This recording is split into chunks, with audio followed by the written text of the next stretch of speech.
Hi, everyone. Thank you so much for joining us today. My name is Stacy Ajum, and I'm the marketing manager here at BarTender Software.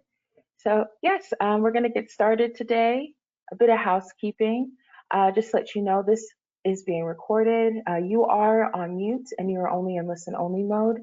But if you do feel uncomfortable with being recorded, please log off at this time, and recordings and the slides will be made available after the presentation. Awesome. And so our host for this webinar will be Elizabeth Sinclair. She is the Director of Marketing here at BarTender Software, and Peter Hernandez, who is our Enterprise Sales Engineer.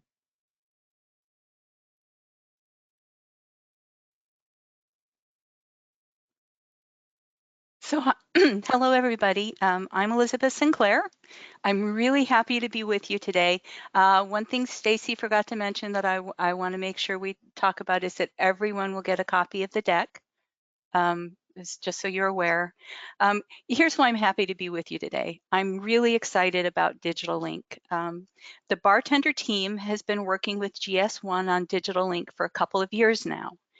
When the conversations about enabling Digital Link in BarTender began, it was clear that this technology was impeccably positioned to create a revolution in the way data is delivered and accessed. I was excited about it then, and even more so now that we see Digital Link starting to be adopted out in the real world. The standard was officially approved and adopted this past February and just added to the GS1 Gen Spec this month. So hang on, things are about to get moving. I also really want to thank everyone for attending the webinar today. When I looked at today's registration list, I thought about how much I miss connecting with all of you at conferences, meeting those of you whom I haven't, hearing about what's new and exciting in your world, what challenges you face, talking about ways we can work together to solve them. So this is the first of a series of bi-monthly webinars we'll be broadcasting. We're going to skip December. Our next presentation will be in January. They're a way of making up for not meeting in person. We want to continue to connect you with the industry environment and trend information that helps you grow your business. If there's a topic you think we should cover, shoot me an email. And if you just like to chat, I'd like that too. So let's schedule a time. So long before Digital Link was a standard in 2018, our friend, GS1 Senior Director of AIDC, Stephen Ketty, and his GS1 colleague, Phil Archer, who leads the Digital Link technical development team, were getting ready to start internal proof of concept work, and they were looking for a straightforward and consistent way to generate Digital Link barcodes. Both had worked with BarTender, and so they came to us for help. My colleague Tyler Coman and I first talked with Steve and Phil about Digital Link and BarTender on a Friday afternoon. We were so jazzed about it that we didn't want to wait to set up an internal meeting. As soon as we were off the phone, we went down the hall to talk to our EVP of Technology, Ian Einman, to see if we could get executive sponsorship for the project. Ian immediately realized the global impact that Digital Link could have and actually went home and wrote the preliminary code that provided the basis for enabling GS1 Digital Link in BarTender over the weekend. So we here at Siegel Scientific believe so strongly in Digital Link that we've joined GS1 at proof of concept demos in Denver, Lisbon, and Brussels. Digital Link's power and flexibility to deliver information is the future of barcoding in CPGs, medical devices, supply chain traceability, anti-counterfeiting. The applications are unlimited. Next slide, please, Stacy. So for those of you who aren't familiar with GS1, oh, I'm sorry, Stacy, go back to the previous slide. For those of you who aren't familiar with GS1, it's the organization that develops and maintains global standards for business communication, specifically barcode and RFID standards. For each industry use or application, GS1 establishes a standard symbology and its underlying data taxonomy and syntax. So if you've ever wondered about the UPC code on your can of Coca-Cola, how it gets there, who agreed to those numbers, that comes from GS1. But the UPC code is just one tiny part of what GS1 does. The goal of these standards is to provide global systems interoperability across industries. GS1 is a way for every business to speak the same language, if you will. You'll find GS1 standards at play in virtually every industry. Next slide, please, Stacy. Digital Link is GS1's newest standard. If we call what the UPC did to the retail world in the 70s a revolution, Digital Link is poised to push that revolution to quantum jump territory. Thanks for the metaphor, Niels Bohr. So brace yourselves. GS1's Digital Link standard uses web-enabled barcodes to share product information at any point in the supply chain to the consumer, the retailer, the medical professional in the case of healthcare applications, transporter, warehouser, manufacturer. Digital Link URLs can be accessed through the scanner on a smartphone or in some cases an app. The beauty though of Digital Link is that the data returned to the end user is contextual. That means it's a dynamic code that refers the user to different data depending on things like location, campaign, time zone, demographics, how it's accessed, whether what website they end up going to, whether it's accessed through an app. Next slide, please, Stacy. So a consumer scanning a code on a can of soup would likely see provenance, nutrition, ingredient information, but they might also see a recipe or a coupon for a discounted price. A Japanese consumer could see the recipe in the metric system measures and the coupon in yen, while an American consumer could be delivered content in English measures and US dollars. A retailer scanning that very same code would see things like maybe lot number, a calendar for discounts and promotions on the product, maybe even store planograms so that the retailer can display the cans of soup in an effective brand approved manner. And a logistics provider or warehouse could scan that very same code and access handling information or hazard information. I mean, although a can of soup isn't terribly hazardous, many CPGs like cleaning products have the potential to be. So disparate things like rewards, provenance, care instructions, product registration, even point of sale UPC data that could eventually eliminate the need for a separate UPC code can be delivered through one item level on-pack code. So much data can be delivered in one digital link code that products can carry different data even at the item level, so that a package, an item, a unit, and each would have tremendous impact here for track and trace and especially for anti-counterfeiting. Part of the power here is the agility this technology provides if information needs to be changed. Say there's been a change in regulatory requirements or there's been a recall. A simple change to the underlying data and the information the code surfaces is updated in real time. Next slide, please, Stacy. And so why is this important now? Technology is finally able to support web-enabled ID. The computer that powered the Apollo moon missions in the 70s had 33K bits of RAM. Most of us carry around in our pockets a computer with more than 4 trillion bits. That's 7 million times more computing power than it took to get humans to the moon. A great example of how technology is, and particularly mobile device technology, is changing the world is a startup here in the Seattle area. It's called Convoy. It achieved unicorn status in 2018, which means at the time they were valued at $1 billion, and the company continues to grow. So Convoy is an app for truckers. It helps connect drivers with loads. Outbound loads have traditionally not been too complicated for drivers to book, but inbound loads required phone calls to a broker, and drivers still often returned home with an empty truck. The founder of Convoy, Dan Lewis, saw a need that technology could fill. I saw him speak at a supply chain conference a few years ago, and he said a lot of interesting things. He's a really smart guy and a compelling speaker. But the most interesting thing he said was that he had the Convoy model in mind for several years, But it wasn't until the price point of smartphones came down enough that every truck driver in North America could afford to have one in their cab that his business model became viable and he was able to launch his company. Beyond the ubiquity of smartphones, we also now have electronic and data infrastructure capabilities that can support managing the vast amounts of data that identifying each item sold in the world will require. And there are plenty of non-tech drivers too. Today's consumer has become a voracious consumer of information. Social theorists like to talk about something they call the thin interface. This means the distance between the consumer and the information is thinning. There's less in between the source and the recipient. In short, we like the ability to get our own information when and where we want it.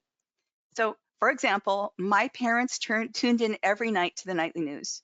We received our information about the day's events from a centralized source, thanks Walter Cronkite.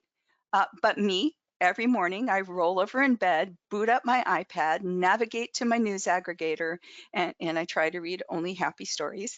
It's been a bit of a challenge lately. I control how I receive that information and what information I receive. This is a thin interface. Do you want a place to stay in a foreign city? I mean, when we could travel to foreign cities? Not too long ago, you'd have to phone a travel agent who would find a hotel in the right neighborhood at the right price. Now, you pull up the Marriott or Airbnb app on your smartphone and you take care of it yourself. Thin interface. Remember when you had to phone a dispatcher to get a taxi?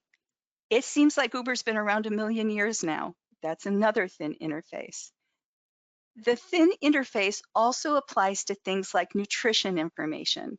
Consumers want to know everything about what they put into their bodies and their families. And immediate access to something like complete allergen information could save lives. So consumers also want to know about provenance. We don't want computers that are built with conflict minerals. We don't want to commit to the love of our lives with a blood diamond. We want to know that our food was ethically sourced. Here in the Pacific Northwest of the US, we joke about wanting to know the name of the chicken on our dinner table, but we actually do want to know it lived a healthy life and was well cared for. Next slide, please, Stacy. So what are the advantages here? For brands, the Digital Link allows brands to control the conversation. With the decentralization of information that we've been talking about, brands need this. Harvard Business Review recently published a study that said, while consumers and businesses used to rely on salespeople as trusted advisors to provide the information they need to make a buying decision, most decisions are made now before the consumer or business contacts the vendor via internet research. So brands find this terrifying. Have you seen some of the stuff that people spout on Facebook? And internet research doesn't always provide the results you want a consumer to find. Have you ever Googled your product expecting to find your corporate website to be the top result, and instead found the top results are paid ads by your competitors? Another great example is YouTube. YouTube is the world's second largest search engine. After Google, more searches are done on YouTube than Bing, Baidu, Yahoo, or even Ask Jeeves for you old timers. And this reminds me of my previous job at a giant chemical company where we worked with a world-class PR firm. We produced a fantastic brand video in preparation for a planned IPO. We posted it to YouTube. It got a lot more views than we expected, which was thrilling, but you don't have control over what content YouTube delivers. The video that YouTube queued up immediately after our slick and effective PR video was cell phone footage of one of our semi-trucks, probably full of chemicals, speeding recklessly down a freeway crossing those white lines. We would have liked to have been able to control that conversation.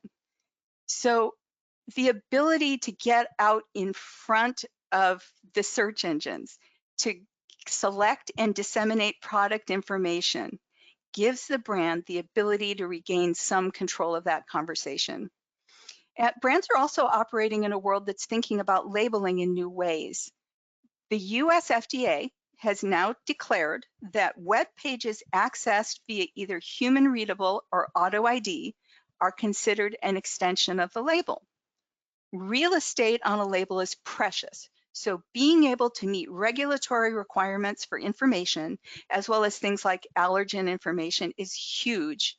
And the ability to surface different information, depending on how data is accessed, app, browser, location, means that so much more bespoke info can be surfaced to each of a product's constituencies, groups like consumers, retailers, logistics providers, as we talked about before. By placing web-enabled codes on the packaging, that information follows your product wherever it goes. So you control the information, you gain back some control of the consumer conversation.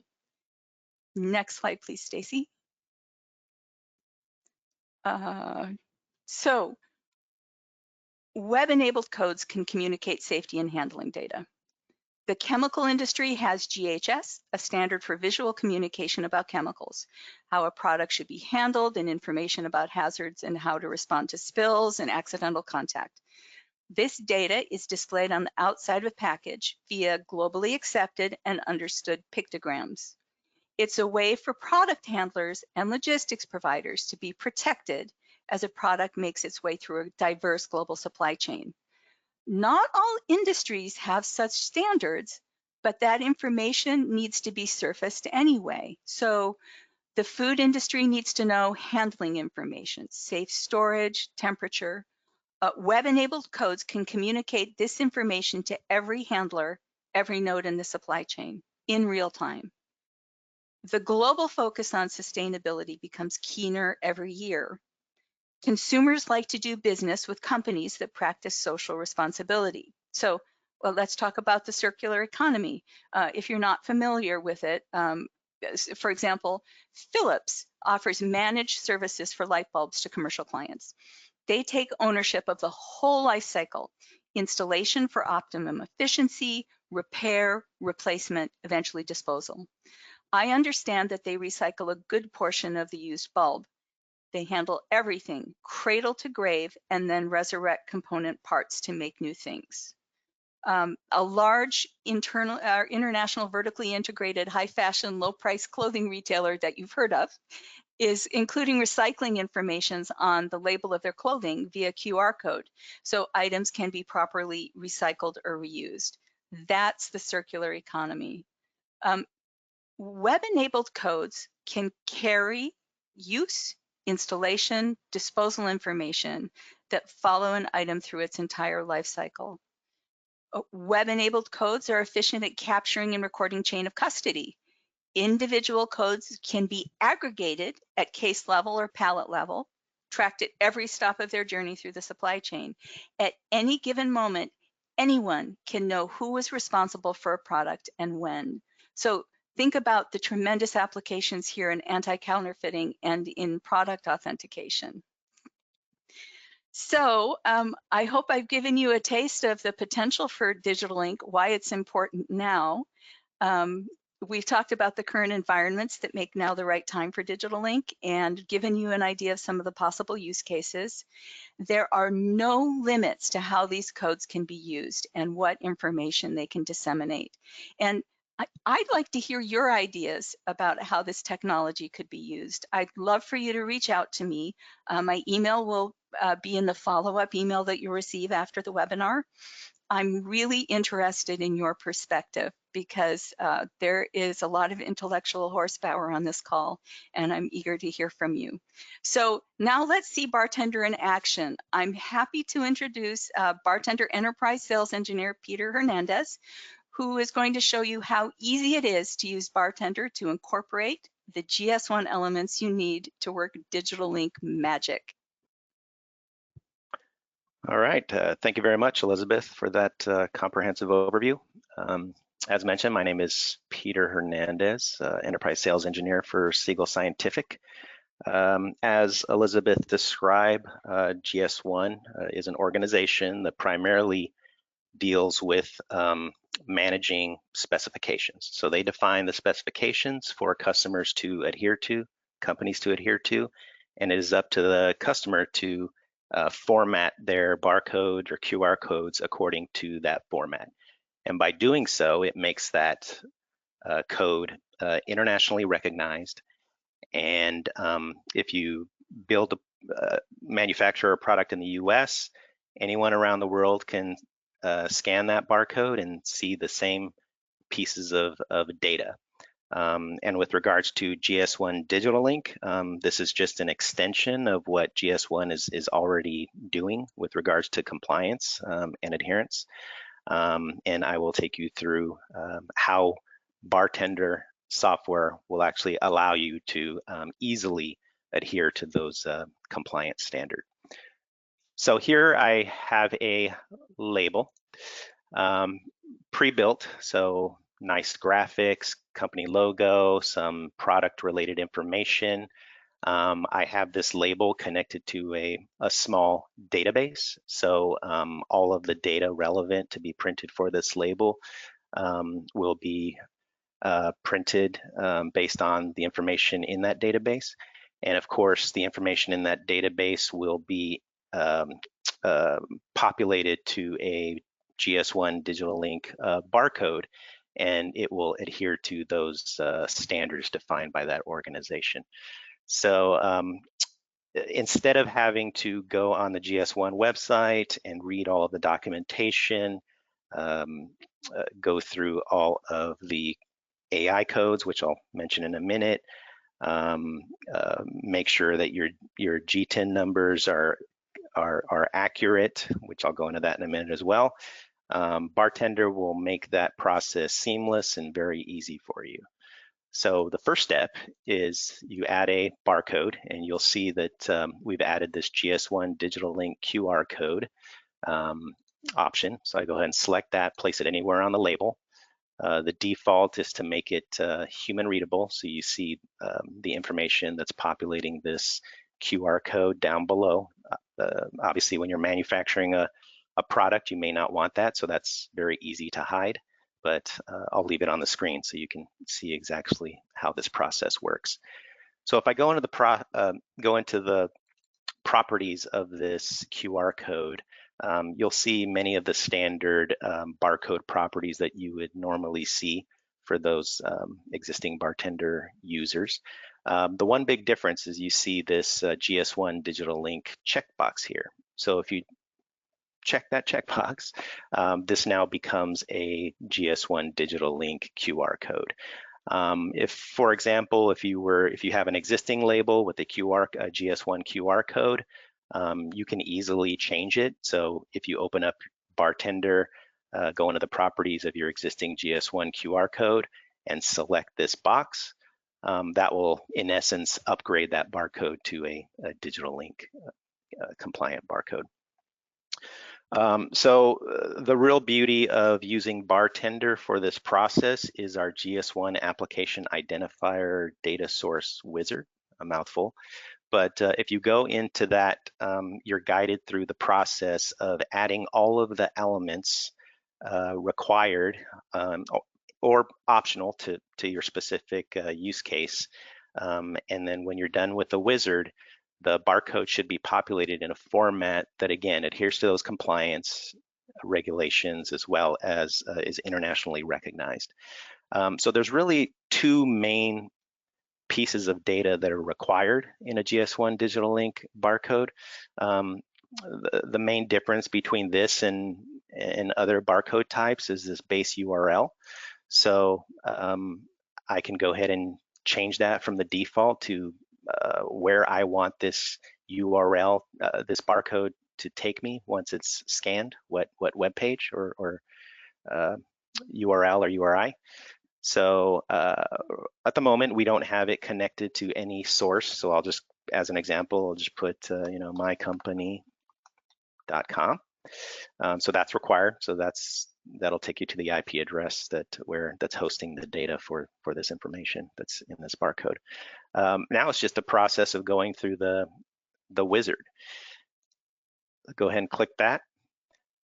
So as I mentioned, there's two pieces of information that are required. One is the base URL and the other is the GTIN, which is the global trade item number. That'll be the first thing I'll select. So I'll go ahead and describe what a global trade item number is for those who may be unaware. The G10 is a number that you actually purchase from GS1. So this is the core piece of information that will identify your product and product variants. And those products and product variants can be checked and validated through GS1 particularly to identify if products may be counterfeit or those types of things.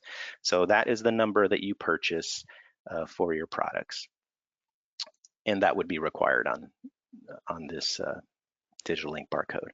So as you see, there's many different application identifiers here that you can select from. It's an exhaustive list created from us working with GS1 directly. And what the AI codes are their two-digit number, or two to a few digit numbers. I think it goes up to 4. Those codes are there to identify the types of data in a segment of a barcode. So a segment is individual pieces of data that you add to that barcode. And in order to make it compliant, each of those segments of data need to have a prefix, and that prefix is the application identifier code. So for example, the first one is the G10 number, which I said I'd add first. So that is 01. So that complies with the standard. So anytime a business sees an AI code of 01, they know it's going to include the global trade identifier number. Same thing goes for any other pieces of data that will exist in this barcode, such as serial number, lot number, as Elizabeth mentioned, production date, so on and so forth. So I'll go ahead and go through the wizard and add all the various AI codes and segments. So one good thing about the wizard is it does provide explanations of actually what the purpose of any individual screen is. So here I'm creating the data components of the G10. There's two subsets of that, the AI code and the global trade item number. So how am I going to source this data? If you have one product, you may want to have it be embedded data, meaning you just enter it in manually to the barcode, and then that's what you print and adhere to your product. But I have a database, so I'm printing multiple products and product variants using this digital link code. So I'll go ahead and select the field for my G10 number. And then I will want to add several other items, segments, AI codes with segments to this barcode. I could just stop here, but the thing about GS1 Digital Link is it allows you to add any one of those AI codes that are more specific to your business. And when someone scans it, given all of the examples that Elizabeth gave previously, things like using it for pharmaceutical tracking, using it for traceability, using it for taking individuals to specific websites with leaflets and other collateral that are specific to them in their country. All of that information can be adhered to by adding additional AI codes and segments to the digital link code. So I'll go ahead and add a few more. So, and before I get that, I will mention with regards to the global trade item number for those that may not be familiar. So for the QR code, the digital link QR code, it's a 14-digit number that GS1 provides. The first digit is a trade item group digit. If you're not a part of that, then the BarTender will pad that with a 0, basically a pad number. And then the 13-digit number following that trade item number would be a combination of your company prefix, which is assigned to you by GS1. And then the remainder of that 13 digits would be for the item reference or product number. That item reference and product number will vary based on the actual product that you're selling. So If you sell a blue widget and a red widget, you would have you'd have the same company prefix, but different item reference and product numbers, basically making it two separate GTIN codes. And then the last digit would be a check digit. GS1 has a calculator. It's basically an algorithm to derive that check digit to ensure that it is formatted correctly. And it's also can be used to validate things like counterfeit items. So if the format of the barcode is not compliant, there may be some issues with that product. And the check digit is just one way of validating that format is correct, and that it in fact is a GS1 Digital Link QR code. All right, so I'm going to add a few more pieces of application identifiers with related segments. So let's say this product has a batch. So the AI code to enter in batch or lot number is 10. Go ahead and go there. And you'll see there's pieces of information regarding formatting here. So for batch lot number, AI code 10, you can have up to 20 alphanumeric characters. And everything beyond the global trade item number is basically company specific. So what do I, as a business, want my customers or my partners, what do I want them to see? How do I want to guide them to a specific web page or website that contains all of the data or all of the collateral that I want them to view? So up to 20 digits, alphanumeric. And then I'm populating this from my database as well. So go ahead and select batch. A couple other things I'll add. So this is basically a health food supplement label, and so they're very particular, and they want a fairly granular level of detail related to this. So I'm gonna actually add a serial number. They're gonna serialize every single package. So I'll go ahead and add a serial number. And that will be coming from a database field as well. And then I will add an expiration date. So there is a shelf life to these supplements and these fruit packs. So I'll go ahead and create an expiration date for that. And that is, no. Okay, now I'm finished. All right, so the end result is a GS1 Digital Link formatted QR code. So anyone can scan this QR code and be directed to a URI, or URL that will present the appropriate data that the business wants that user to see.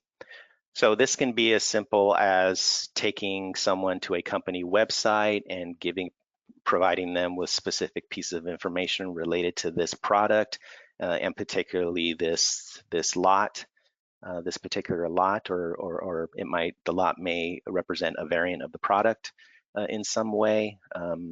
If it's serialized, there may be something special about this specific package.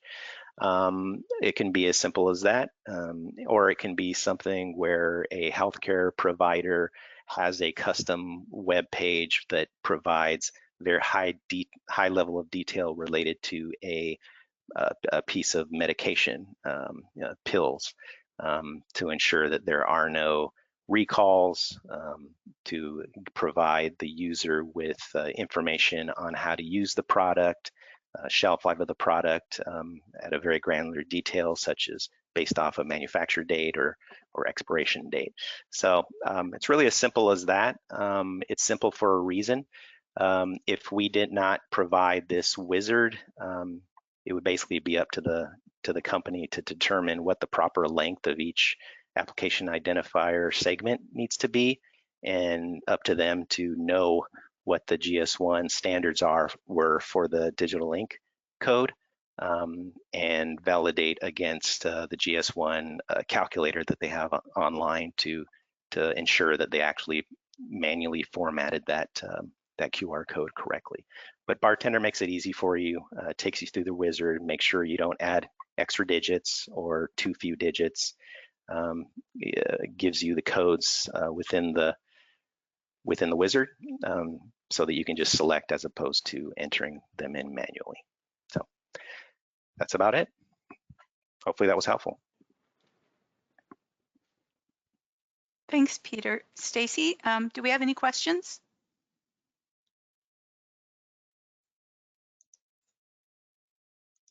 We do have a couple of questions, so I'll go ahead and ask the first one. But if anyone else on the line has any questions, please feel free to submit them. And if we don't get to them in the presentation, we'll be sure to get back to you later on. And Stacy, how would you like them to submit those questions? Yeah, so you can actually submit the questions in the questions pane if you're using GoToWebinar on your desktop or on your web browser as well. Awesome. So yeah, go ahead and start submitting your questions. And we do have a couple of questions, so I'll get started on the first one. And the first one is, you said that Digital Link can replace the UPC. Is that actually going to happen? If so, how will it work? Yeah, I mean, it seems amazing that UPC has been with us since what, 1972, and we're so accustomed to it. And I think now when companies want to surface product information, they put a QR code that you can scan and be directed to a website, a one-dimensional well, actually it's a 2D QR code, but the information that it surfaces is one-dimensional. You only go one place with it, and then you've got the UPC code. And as a marketer, we generally are pretty concerned about real estate on a label. We want to have splashy, cool stuff instead of, a bunch of barcodes. That's a pretty frivolous example, but when we go to, we talk to OR nurses about how they use the barcodes on packaging for medical devices, and then the discussion becomes really serious. They consistently tell us that they don't know oftentimes which barcode to scan. So because on a medical device in the OR, there can be 12 different barcodes, and we're talking about time critical scanning here. So back to our frivolous and more friendly example, it's not going to be that complicated. I mean, I don't understand the hardware aspect of this, but if there's only one code on a label that can take you to product information, recipe information, handling information, if you're the retailer, it can take you to sale information and planogram information. Why not include the UPC information there? Again, it reduces real estate on the label, and GS1 has actually come out and said they expect that the UPC information within a period of time on most products sold will be contained in a digital link code. Awesome. And then looks like we have time for another question. And this question was, how will a digital link code know what information to deliver to the person scanning it? I was really afraid somebody was going to ask that question. Yeah, obviously I'm not a technical person. I'm just a marketer. I'm not one of the smart kids. But I did talk with Phil Archer last week before the presentation, and again, he's the team lead for the technical part of Digital Link. He likes to talk about the Digital Link process as the technology as a layer cake, about how first there's the URL, or they call the URI, and how all the pieces fit together. He talks about that there's a menu of options that you can access. So it starts in the code. They use link types to curate and organize links to the resources associated with an identified item.